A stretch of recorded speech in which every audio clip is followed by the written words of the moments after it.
You know how sometimes one little thing can change everything? Well, that's exactly what happened to me, Alice, just 2 weeks before my engagement party. I'm 27, and I was over the moon about marrying Tom, my boyfriend of 3 years.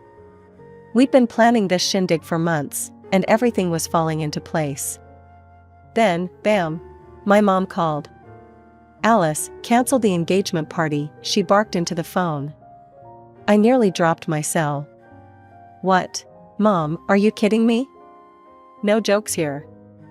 Emily just got promoted, and we're celebrating on your engagement day. Emily's my little sister, 3 years younger, and always been Mom and Dad's golden girl. But this? This was a whole new level of crazy. Mom, come on. I've been planning this for ages. I'm not canceling because Emily got a pat on the back at work, I said, trying not to lose it. Don't be selfish, Alice. This is big for your sister. Same guests, different party. Just reschedule. I felt my blood boiling. No way, Mom. This is my engagement we're talking about. I'm not canceling. End of story. She started screeching then, her voice so high it made me wince. I didn't even bother listening. I just hung up. Sitting there, staring at my phone, all these childhood memories came flooding back. It was always like this, Emily first, me, whenever. I remembered my sweet 16. Mom and Dad totally forgot until Grandma called to wish me happy birthday.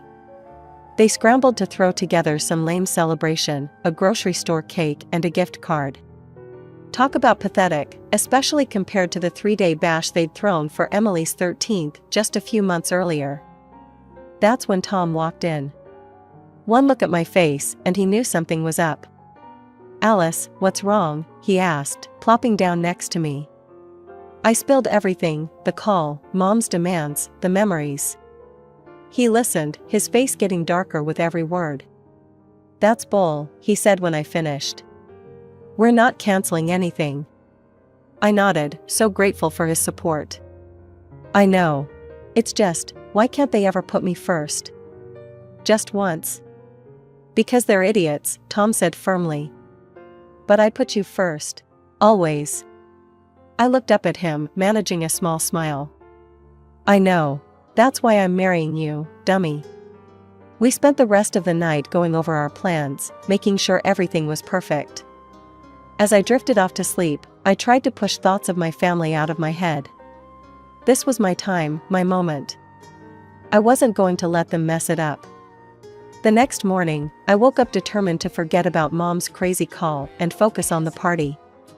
I had a million things to do, invites to send, decorations to sort out, you name it. Then my phone pinged. It was my cousin Rachel. Hey Alice, everything okay with you and Tom? Heard you guys split up. I stared at my phone, totally confused. Where'd she get that idea? I typed back quick. What? No way. We're fine. Who told you that? Rachel's reply popped up. Weird. Aunt Linda said your mom told her the engagement was off. My stomach dropped like a stone. I called Rachel right away. What's going on? I asked as soon as she picked up. I don't know, Alice. Aunt Linda called last night. Said your mom told her you and Tom had this huge fight and called everything off. She said we should all go to Emily's promotion party instead. I felt like I'd been punched in the gut. Rachel, that's all lies. We're still engaged, the party's still on. Mom wanted me to cancel for Emily's thing, but I said no way. There was a pause. Oh, crap. Alice, I'm so sorry. I had no idea. I spent the next hour on the phone with Rachel, piecing together what happened. Turns out, my mom had gone behind my back to cancel my engagement party. She'd called every single relative on the guest list, spinning this wild story about Tom and me breaking up, and redirected them all to Emily's promotion party. I took a deep breath, trying to calm down. I'm gonna fix this mess. Can you help spread the word that the engagement's still on? Of course, Rachel replied without missing a beat. I'll start calling people right now. After hanging up, I just sat on my couch, trying to wrap my head around it all. My own mother had tried to sabotage my engagement party. It was almost too crazy to believe. Tom found me there an hour later when he got home from work. One look at my face and he knew something was up. I told him everything, Mom's calls, the lies, the whole Emily party redirect. With each word, I could see the anger building in his eyes. "That's it," he said when I finished. "We're cutting them off. All of them. Your parents, Emily, the whole bunch." I knew he was right, but the thought of cutting off my family scared me. Who would I be without them? Even if they treated me like dirt, they were still my family. "Let's focus on fixing this first," I said. "We need to let everyone know the engagement's still on." Tom nodded, his jaw set. "Okay, where do we start?" We spent the rest of the night in damage control mode, sending emails, making calls, posting on social media. I wrote this long message explaining everything and sent it to everyone on our guest list. It was exhausting and humiliating, having to explain over and over that no, Tom and I hadn't broken up, and yes, the engagement party was still happening. By the time we finished, it was way past midnight. My voice was shot from all the talking, and my eyes burned from staring at screens. "We did it," Tom said, pulling me into a hug. "It's gonna be okay." I wanted to believe him, but I couldn't shake the feeling that this was just the beginning. Mom's betrayal had opened up old wounds. All the times I'd been overlooked, all the times Emily had been the favorite, it all came rushing back. The next day, I decided to visit Aunt Marge. She's Dad's sister and has always been pretty nice to me.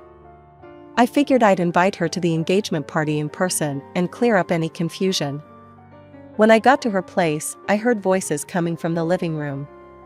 I was about to shout hello when I caught a snippet of conversation that made me freeze. "Can't believe Alice would do such a thing," Aunt Marge was saying. "Canceling her own engagement party to spite her sister. So childish." My heart sank. It was a new lie from my family, voiced in order to interrupt the previous fake. I was about to storm in and set things straight when another voice chimed in. "I know, right? Poor Emily must be crushed. After all that hard work to get promoted, and now Alice is trying to steal her thunder." I recognized that voice, it was my cousin Sarah. I always thought we were close, but there she was, gossiping about me behind my back. I couldn't take it anymore.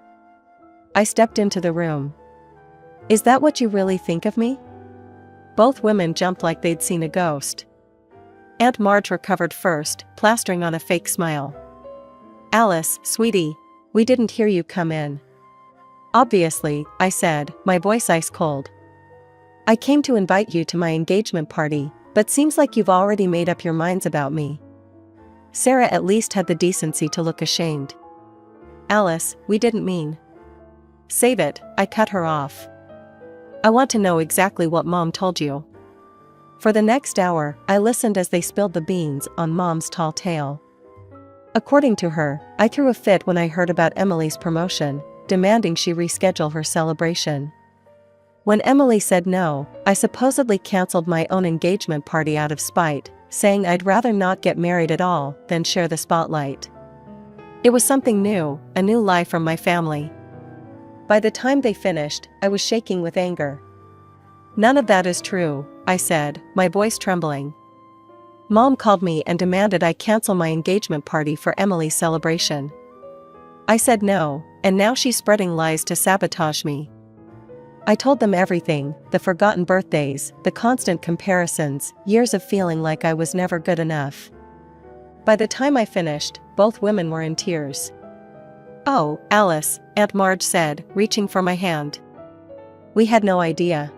We should have known better than to believe such crazy stories." I took a deep breath, trying to calm down. "Look, I appreciate the apology. But right now, I need your help. The engagement party is still on, and I need you to spread the word. Can you do that?" They both nodded eagerly, looking relieved to have a chance to make things right. As I left Aunt Marge's house, I felt all mixed up, angry at Mom's betrayal, hurt that my family so easily believed the worst about me, but also a tiny bit hopeful. At least some of the truth was out now. The big day arrived, and boy, was I a bundle of nerves as Tom and I walked up to the hall. I held my breath as we pushed open the doors, bracing myself for whatever mess we might find inside. Holy cow! I couldn't believe my eyes. The place was buzzing with people. Smiling faces turned to greet us, and this warm, fuzzy feeling washed over me. The room was packed with relatives, not just the ones we'd managed to reach yesterday, but faces I hadn't seen in ages. I can't believe you all came, I said, my voice all choked up. Uncle Joe, Dad's brother, came up and gave Tom a hearty slap on the back. Of course we came. Did you really think we'd miss this? Though I gotta say, those rumors about your cancelled engagement sure spread like wildfire. Looks like they backfired big time. I laughed, feeling lighter than I had in weeks. Guess they did. As Tom and I made our way through the crowd, soaking up all the congrats and well wishes, I couldn't help but notice Mom, Dad, and Emily were nowhere to be seen. No texts, no emails, not even a grudging congrats. But surprisingly, their absence felt more like a relief than a letdown. Instead, I found myself gravitating towards Tom's parents, who were beaming at us with genuine pride and love. His mom hugged me tight, whispering, "We're so proud of you, Alice. You're already part of our family." The party was in full swing when suddenly, there was a commotion near the dance floor. I couldn't believe my eyes. There was my 80-year-old grandma in the middle, showing off what she called an incendiary dance of her youth. "Come on, you young uns," she called out, eyes twinkling mischievously. "Let me show you how we used to cut a rug back in my day." The crowd went wild as Grandma twirled and swayed, moving surprisingly well for her age. Soon, others joined in, and the dance floor turned into this amazing multi-generational dance-off. As I mingled with the guests, I couldn't help but overhear bits of gossip about all the family drama leading up to today. "Can you believe what Alice's mother tried to pull?"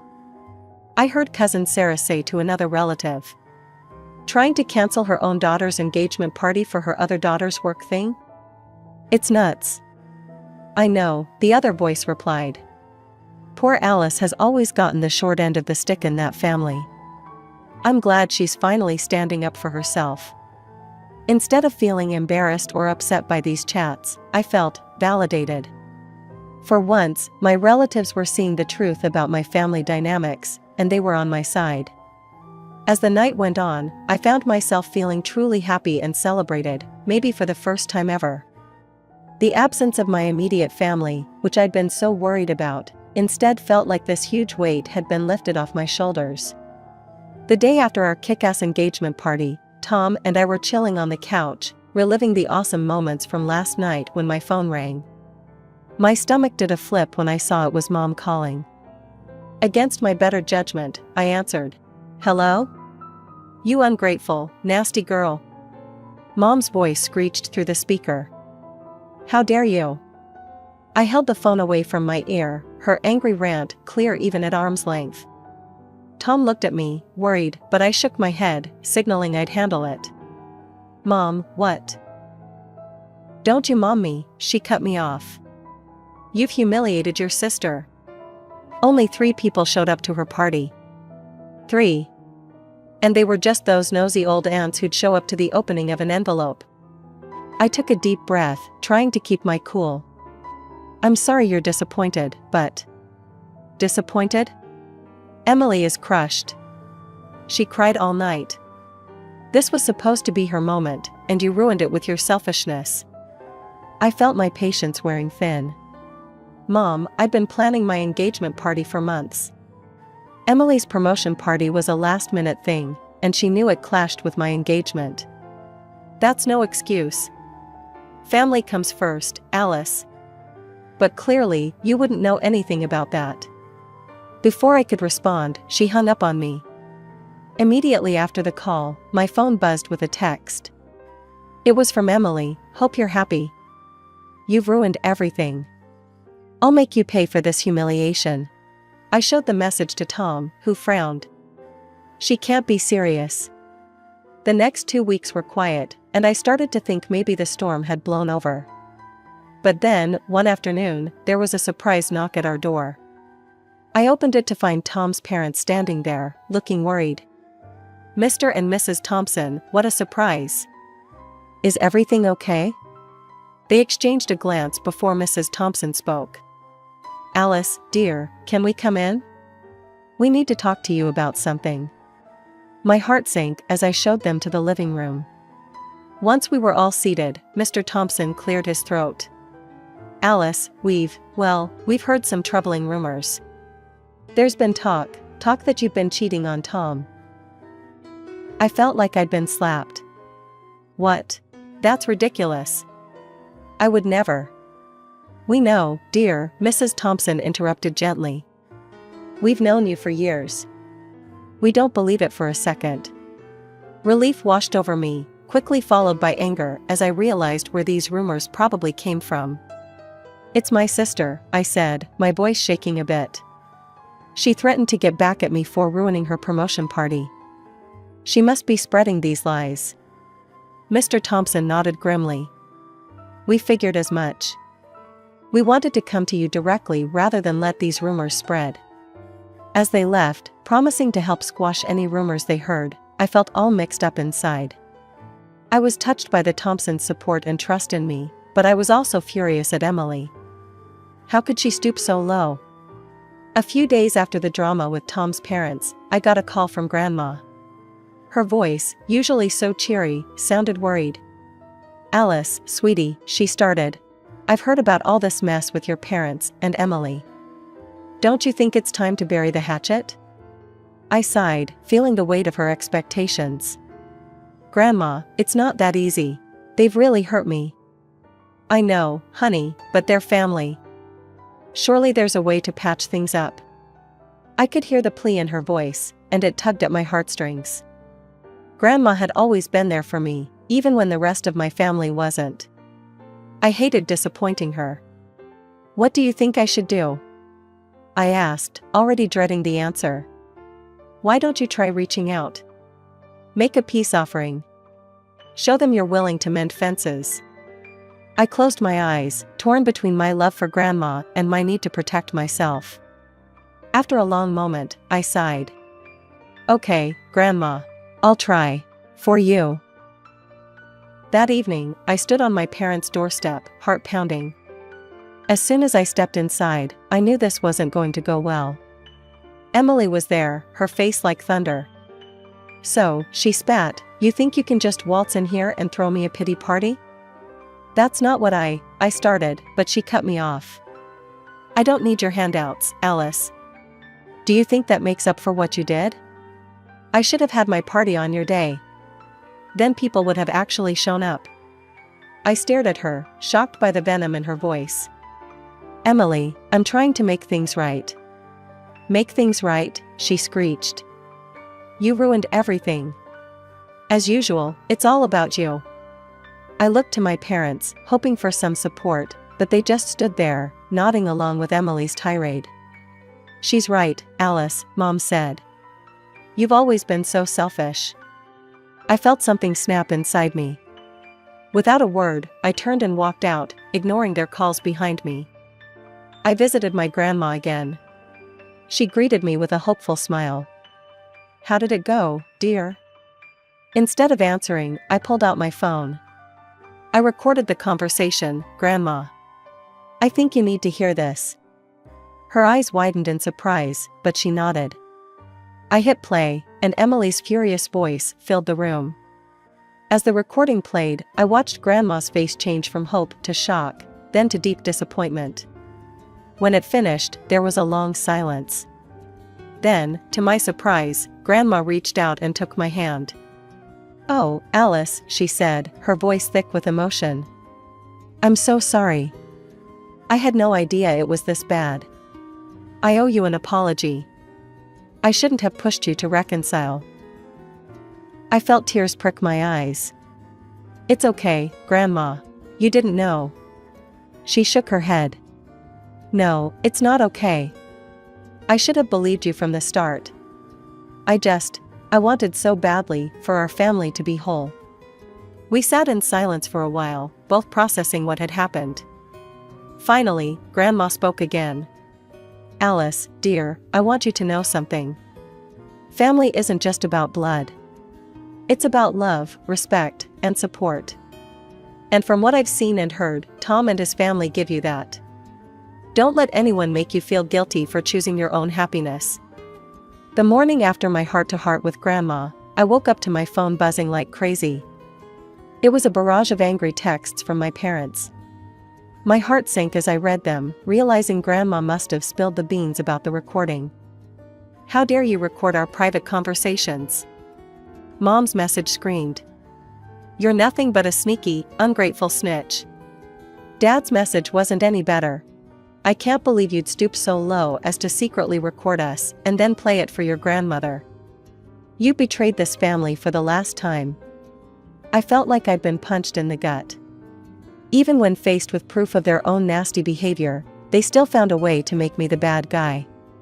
This latest betrayal was the last straw. I was done with my toxic family. In the weeks that followed, I tried to focus on work and my life with Tom. But Emily, it seemed, had other plans. Her vindictiveness went into overdrive as she launched a full-on harassment campaign against me. It started with whispers at work.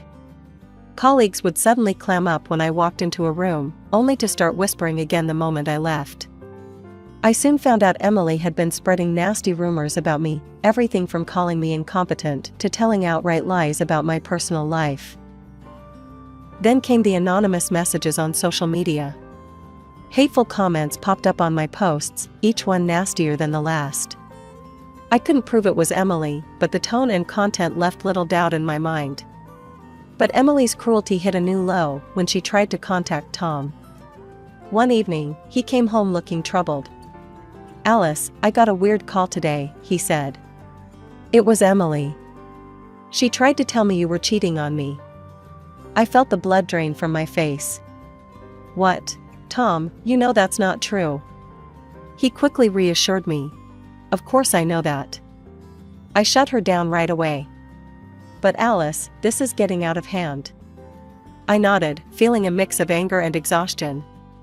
"I know. I just don't know how to make it stop." As it turned out, I didn't have to do anything. Emily's obsession with revenge started to bite her in the butt. Her work started to suffer as she spent more and more time plotting against me. Her colleagues noticed her weird behavior, the constant whispering, the long stretches spent on her phone instead of working. It wasn't long before her bosses took notice. I heard through the office grapevine that Emily had gotten an official warning for her declining performance. But even that didn't seem to stop her. Then, about a month into her harassment campaign, the news broke. Emily had been demoted. The irony wasn't lost on anyone. The very promotion she'd been so desperate to celebrate, the one that had kicked off this whole ugly mess, was now gone. After all the Emily drama died down, I threw myself into wedding planning like it was my job. We finally picked this gorgeous outdoor spot. Picture a fairy tale garden with this cute little gazebo where we'd say our I dos. As we stood there, imagining our big day, Tom gave my hand a squeeze. "You happy?" he asked softly. I looked up at him, feeling all warm and fuzzy inside. "Happier than I've ever been," I replied, and I meant it. With the venue locked down, we moved on to picking our wedding squad. I asked my ride-or-die friends, the ones who'd stuck by me through all the craziness, to be my bridesmaids. They all said yes, which was awesome. Then came the invite list. I sat at our dining table, addressing envelopes to all the relatives and friends who'd had our backs during the past few crazy months. As I wrote each name, I felt this wave of gratitude for these people who'd shown me what real family was all about. But when I got to the bottom of my list, I paused. There were 3 names I hadn't written: Mom, Dad, and Emily. I stared at those blank spaces, feeling all kinds of emotions swirling inside me. Tom found me there, staring at the paper. "You okay?" he asked, putting a comforting hand on my shoulder. I looked up at him, tears in my eyes. "I don't think I can invite them, Tom. After everything that's happened." He nodded, understanding. It's your call, Alice. Whatever you decide, I've got your back. I took a deep breath, then put down the pen. No, I said, my voice stronger than I expected. They don't deserve to be there. This day is about celebrating love and support, and that's not something they've shown me. As I said the words, I felt like this huge weight lifted off my shoulders. It was a bittersweet moment, realizing that cutting ties with my toxic family was the right move for my future. Yeah, there was sadness, but also this overwhelming sense of relief. The weeks flew by, and before I knew it, our wedding day was here. As I stood in front of the mirror in my bridal suite, fiddling with my veil, I was hit with this sense of peace I hadn't felt in years. As I walked down the aisle towards Tom, I saw the faces of those who'd stood by us. Tom's parents, beaming with pride, my grandma, dabbing at her eyes with a hanky, friends and relatives who'd chosen to support us despite all the family drama. These were my people, the ones who'd shown me what real love and support looked like. When I reached Tom, he took my hands in his eyes shining with love. As we said our vows, I felt this sense of rightness settle over me. This was where I belonged. At the reception, surrounded by laughter and joy, I had this big realization. My engagement party, all those months ago, wasn't just about celebrating our upcoming marriage. It was the first day of my new life, a life where I wasn't an outsider anymore, but the creator of my own happiness. As Tom and I swayed to our first dance as husband and wife, I rested my head on his shoulder, feeling truly at peace. The journey had been tough, yeah, but it had led me here, to a place of strength, wisdom, and genuine happiness. I love you, Tom whispered in my ear. I love you too, I replied, my heart full to bursting. In that moment, I knew that whatever life threw our way, we'd face it together. And for the first time in my life, I was excited about the future, not scared of it. This was my fresh start, and I was ready to dive in headfirst.